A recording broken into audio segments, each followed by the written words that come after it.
Hey, this Dale. Got this truck and been having some trouble with heat soak on the starter.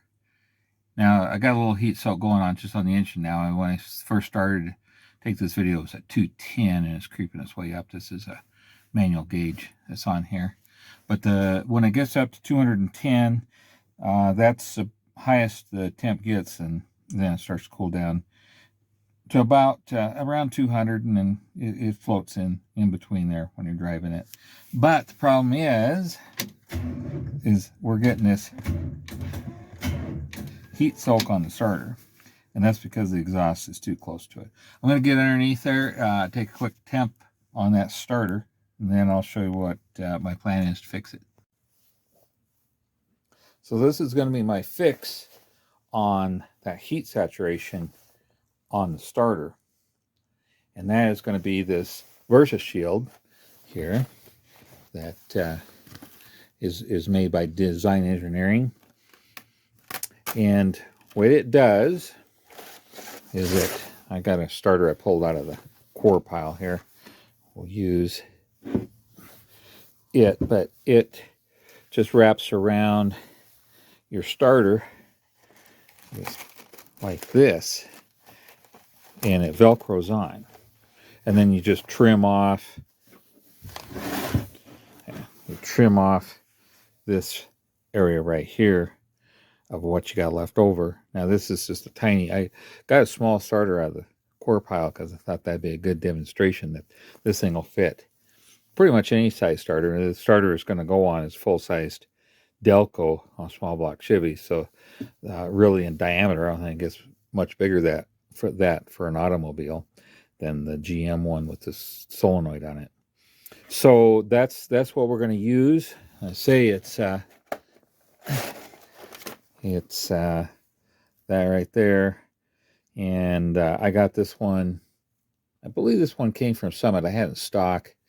They're anywhere, depending on where you buy them from, anywhere from $22, $23 up to about $30 with including shipping. So that's what we got. We're going to put it on the engine and start it up and let it warm it. Well, I got that blanket put on the starter. You can see it there. So this is on a small block Chevy. You can see I wrapped it around the solenoid as well as the starter, and then I just headed the cable out, going out the front of that there.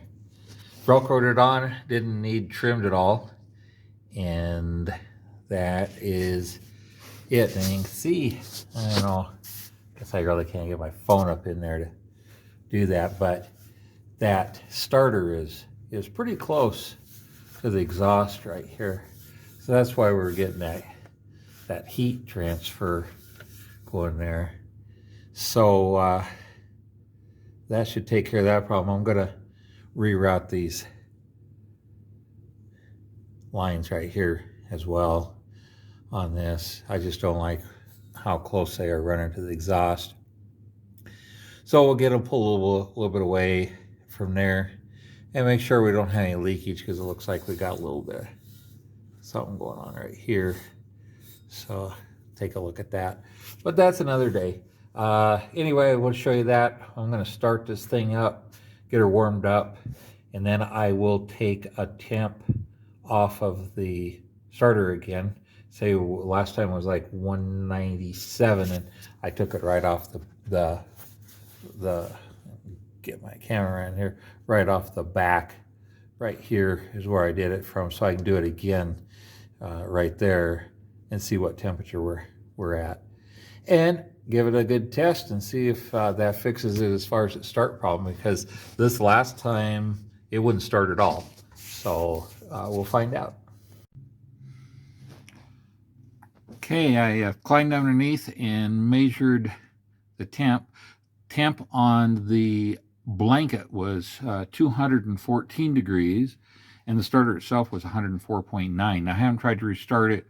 I've had a little bit of heat soak here. It was at 210. You can see it's heat soaked up 230 there. So I'm just going to start it at idle here and see what happens.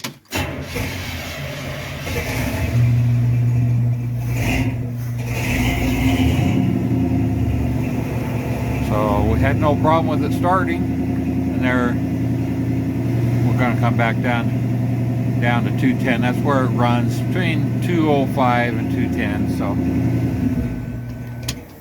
So there we are. Try that one more time. Yeah. Yep, that seemed to fix the problem.